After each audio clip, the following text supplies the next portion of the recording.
We are recording. So, the materials that you're going to need from your Africa packet are first off oh, look at that. It like, woo. Okay, we got that effect going. So, I'll just put it up on my document camera. You just never know. All right, so this is one of the papers that you're going to need. It's the one that you've done the vocabulary flip book before.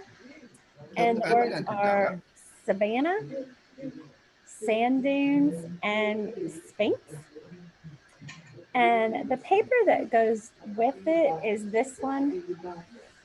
It says vocabulary word pictures, which, as you know, there's like extra ones of it that you don't need. So you're going to cut out these just like you've done in the past. And if you want, you can do it with me now, or you can do it later. I'm just gonna scoochie on over here. So you just have the 3 vocabulary words.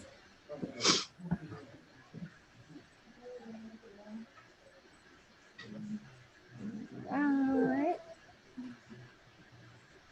Beautiful scenery. I only wish it was in color. So there's those cut out. There's 3 of them. 1, 2, 3. And then the other part is this. And you are going to cut along the line right here to cut out that little piece. And we're going to fold on the dotted lines. What? So we're going to cut here, and it's kind of shaded in. And I know you guys have done this before, so nothing new and earth shaking. Okay. You're going to cut halfway across on these lines, just to where the dotted line is. Like that. And the part that makes it a book is you're going to fold along on this dotted line. Like that. And each one is a little separate door. I did. Now, I'm not going to do the work for you by matching these. I'm going to let you figure out which one is which. You are going to use a glue stick if that's what you have. Of course, you can use white glue, whatever gets it stuck on there. And you're going to take that word, the picture, and you're going to attach it on the outside of the door. This is not the correct answer, so don't attach it like this. I want you to put the correct answer. You're going to glue it on there, and then inside you're going to write the definition.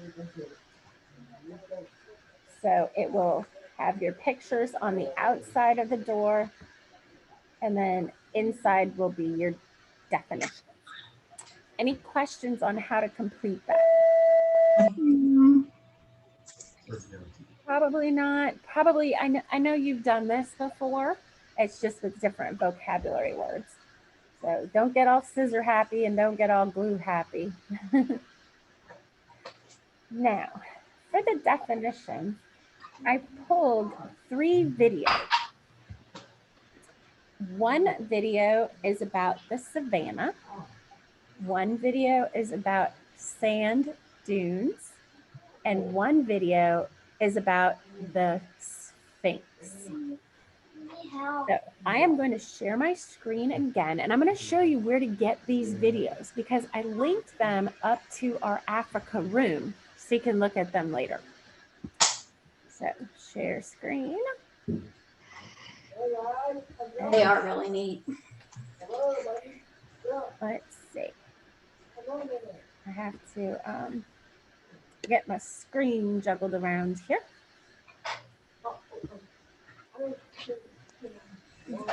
Liam, if you want to say hello, you can just come on over and say hello. You know what I'm saying. So I'm pulling up our Africa room so you can see how to get to it.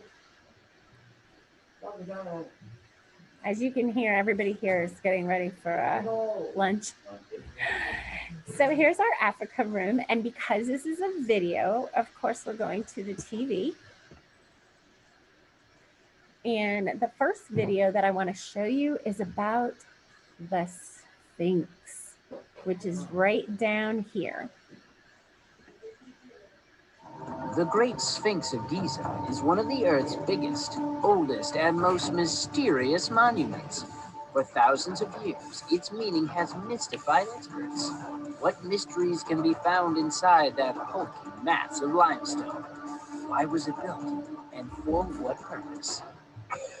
Let's find out in today's episode of Mysteries. The Great Sphinx of Giza is an enormous limestone statue that measures 240 feet long, 66 feet tall, and features the figure of a reclining sphinx. Nestled in the statue was carved into a plateau of rock, meaning the Sphinx is made of one massive limestone boulder. For thousands of years, the Sphinx was buried up to its shoulders in sand, with just its massive head sticking out on the desert horizon. It wasn't until the 1930s when Egyptian archaeologist Salim Hassan finally managed to excavate the entire strange statue from the sand, uncovering it for the first time in a millennium. But unearthing the strange structure raised more questions than it supplied answers. For instance, no one actually knows what it's called. The name Sphinx was given much later by the ancient Greeks, at least 2,000 years after it was constructed.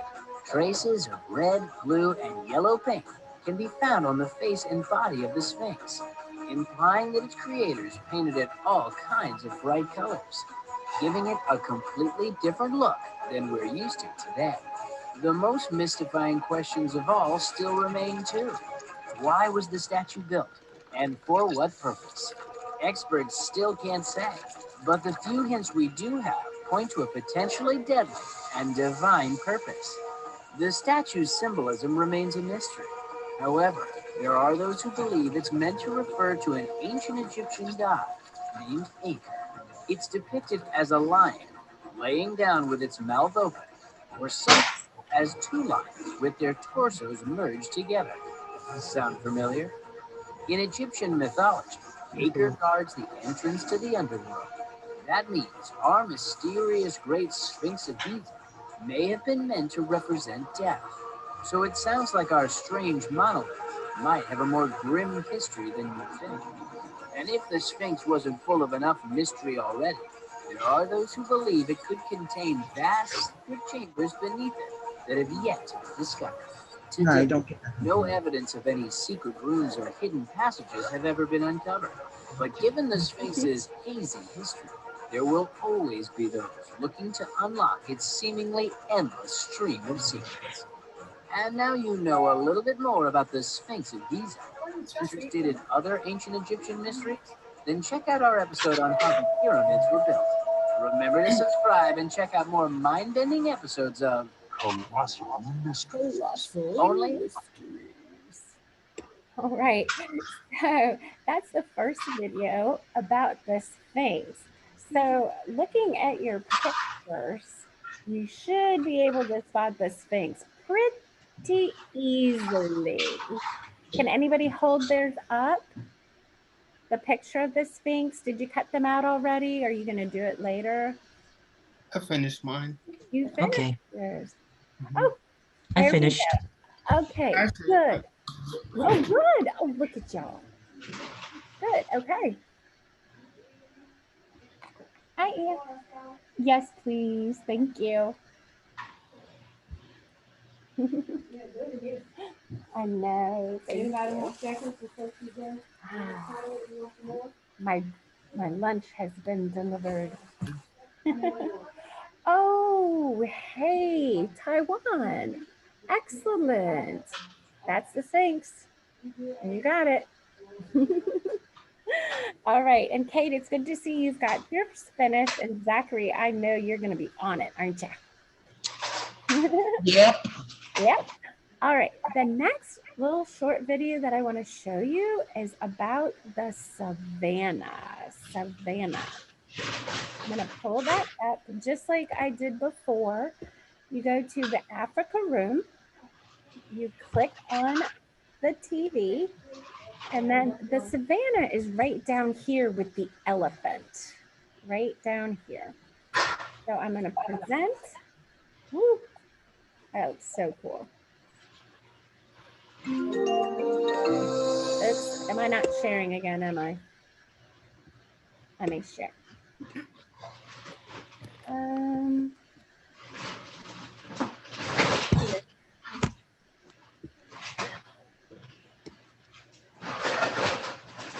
So if I go here and I go here, so here is where I pull up my video. Yours, of course, you know how to get there. Here.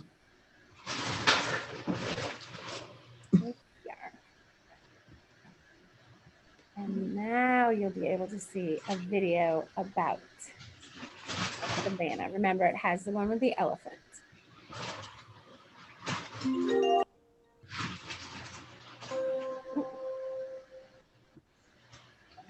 There we go. A savanna, also called a tropical grassland, is a large open area covered in grasses and shrubs, but not many trees. On this virtual field trip, we're off to the most famous of all savannas, the tropical savanna of Africa.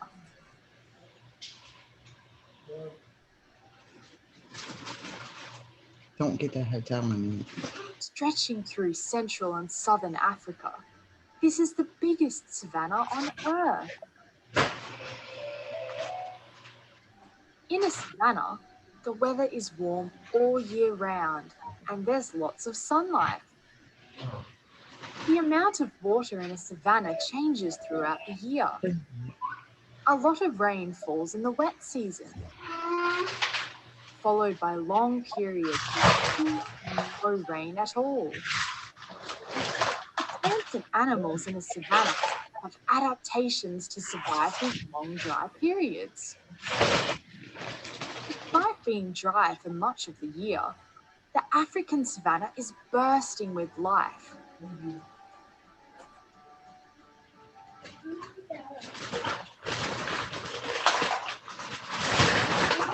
Diversity of grasses cover the open plains.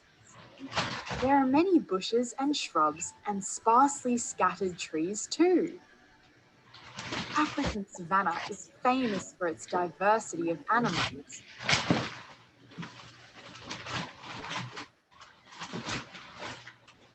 From tiny termites, beetles and butterflies to many of Earth's animal giants.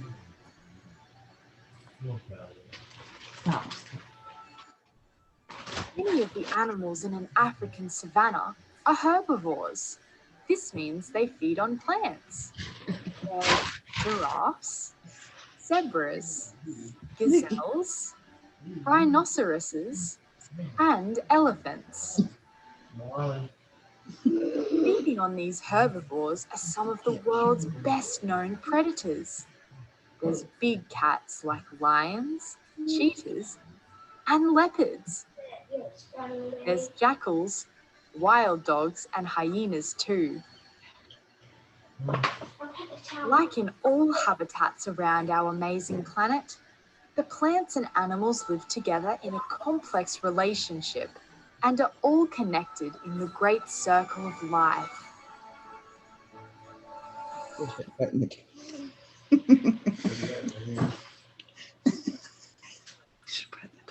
that's about the savannah. And if you want to watch that video again, because there are a lot of amazing pictures in there and just stunning animals, it'll be right here. There's another video that is about the sand dunes. And I decided I'm going to let you look at that video on your own. It's right here, and you can see it right there. So you're going to watch that on your own because I have one I want to show you. Did you know we have a sand dune near to where we live? Mm-hmm. What's the name of the one that's in North Carolina? And Cade, I'm quite sure you've been past. Yes, he has. Mhm. What is the name of that sand dune in North Carolina? Ja, ja, ja, ja. We went to the lighthouse there. Yeah. Yep, there is a lighthouse there. You're right. It was a lighthouse keeper in there. Right, but remember the sand dune? Lots and lots of sand. A big, huge sand mountain. And it's in North. Jockey's Ridge State Park. Yep. Yeah, so at Jockey's Ridge State Park, they actually rent things that you can go down the sand dune on. Right here. Do you recognize that? The sand? Yeah. So this sand dune that is near to us is same type of thing that is in Africa. But I thought it'd be fun for you to see one that's really close by. I am here in Nags Head, North Carolina on a cold and windy day. The beach is not an option today, but I found an awesome alternative. Nolan from Kitty Hawk Heights. How you doing, man? I'm doing good. What the heck is this thing? It's a sandboard. How do you do it? You find the steepest hill and you shred hard. Here's your board. All right. Here's your wax. Excellent. You're going to have a good time. All right, buddy. Thanks. They hand me the board, no instruction. They point to the dune, and you just go. Hey, this ain't your puffy white snow. This is like surfing on the moon, baby. Let's do it. I quickly discovered there is nothing safe about this sport at all. Let's try that again. We're at Jockey's Ridge State Park, and I've got to tell you, these dunes are massive. This park has the tallest natural sand dunes on the East Coast. At first, I tried to carve some turns. Yeah, that doesn't work. So what do? You try and find a nice line, and you have to go straight. I figured out if you keep the board flexed, keep that nose up, you go faster. I quickly discovered there are two types of sand, soft sand and hard sand. Guess which one you want to wipe out? The soft sand. The sun is evaporating every water molecule from my body. My bones are starting to ache. The wind is screeching. The sand is working its way into every nook and cranny. But somehow, I'm having the time of my life. My takeaway is a cold weather day in the Outer Banks. Go sandboarding, man. It's fun. So that's exactly like what they have in Africa is these huge sand dunes. And they are created by just the wind blowing and blowing and it all kind of piling up in one place. So if you want to learn more about how sand dunes are formed, when I was Googling around, there's tons of videos about that. So it should be super easy for those of you who haven't done it yet to complete your vocabulary pages and check out some cool videos. So anybody need anything else before I sign on out? Did you have a chance to check out Moby? No, we've been hopping in here. Yeah, since we hopping here too. Yeah, since we don't have planning time anymore, it's a change of pace. It is definitely a change of pace. But with iReady, I opened up all of the domains, whereas before I think I just had one or two open. So that should do some good. And also ABC Mouse. He was super excited. I seen that and I'm like, wow. Yeah. Kate, if you haven't been to ABC Mouse yet, when you go into Clever and check on Miss E's pages, it's in there. Do you remember how to get to it? Yes? Do you want me to show you again just to be sure? Okay, I'll show you real quick so that I know you get to the right spot. So let me, Now, was that something free through the school or did you have to purchase it? that was actually free through the school. Yay. For how, what, a month? Yeah, one hopes that it is longer than that. All right, so Cade, if you get to it, you're gonna go to Clever, like you've been doing, and you log into it. I don't know if you're using the code that you hold up or if you're typing it in. And in there, you'll see Miss E's page. And I know that this layout looks a little different than yours, but if you look for this owl and it says Miss E's page, it should be right there. Well, it'll look like this. When you go through Miss E's page, just look for that mouse. It'll say ABC mouse and it'll log you in automatically. So mine doesn't because it's like the admin, but the other students have been using it today without any problems logging in. And Zachary, you were able to get in just fine too, right? He did the lessons, I think, yesterday that you set up for him. Yeah. And let's see, I'm gonna close this out. I will be able to add some more lessons to it.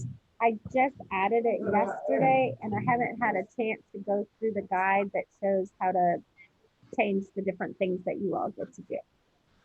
So go ahead and check out that as well as something to do. And I am not going to see you all until Tuesday, but I will be posting up the painting video for you. So look for that probably in a couple hours. It'll be there. And I can't wait to see your painting. It's beautiful. Yes, we're going to do our painting. All right. Well, you all take care. Bye. Bye.